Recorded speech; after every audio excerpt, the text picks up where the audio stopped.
নমস্কার বন্ধুরা, welcome to Shampa's kitchen.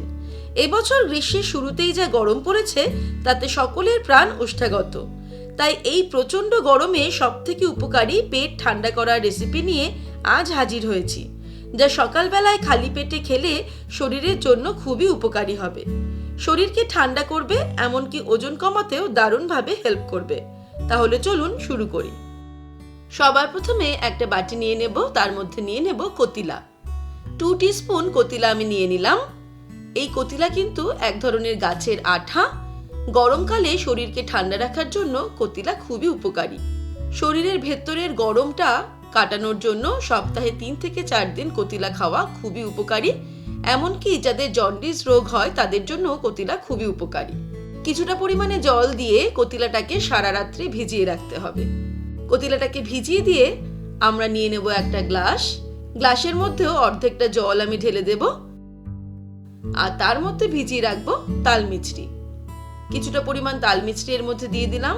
তাল মিছরিও কিন্তু গরমকালে শরীরের জন্য ভীষণ উপকারী। এই তাল মিছরিও জলের মধ্যে সারা রাত ভিজিয়ে রাখবো, তারপর ফিরে আসছি। এবারে সকালবেলায় ঘুম থেকে উঠে একটা বোলের মধ্যে আমি 1 টিস্পুন সবজা সিডস নিয়ে জলের মধ্যে ভিজিয়ে দেব জাস্ট 5 মিনিট। 5 মিনিট ভিজিয়ে রাখার ফলে সবজা সিডসগুলো জলটাকে সোক করে ফুলে উঠবে। আর ওদিকে দেখে নেব তাল মিছরি আর কতিলাটা কিরকম হয়েছে। এই দেখুন, সারা রাত ভিজিয়ে রাখার ফলে তাল মিছরিগুলো কিন্তু সম্পূর্ণ জলের মধ্যে গুলে গেছে। তাল মিছরি ছাড়াও আমরা বাতাসাও এইভাবে সারা রাত ভিজিয়ে রাখতে পারি। আর বাতাসা তাল মিছরি কোনোটাই না থাকলে চিনিও জলের মধ্যে গুলে নেওয়া যেতে পারে, তবে চিনিটা সারা রাত ভিজিয়ে রাখার প্রয়োজন নেই। এই দেখুন, কতিলাটাও ঠিক ভিজে গিয়ে এই রকম হয়ে গেছে, অনেকটা জেলির মতো। এখান থেকে 2 টেবিল স্পুন আমি নিয়ে এর মধ্যে মিশিয়ে দেব। কতিলাটা দিয়ে দেওয়ার পর এর মধ্যে ফাইনালি আমি দিয়ে দেব 2 টিস্পুন সবজা সিডস, যেটা আমি এক্ষুনি সোক করে নিলাম।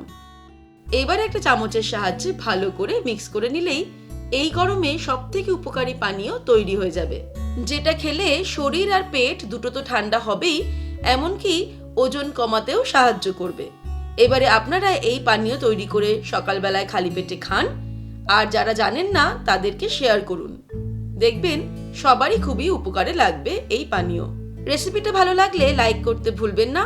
আর এরকমই দারুণ দারুণ রেসিপির আপডেট প্রতিদিন পাওয়ার জন্য আজই শম্পাস কিচেন চ্যানেলটা সাবস্ক্রাইব করে নিন।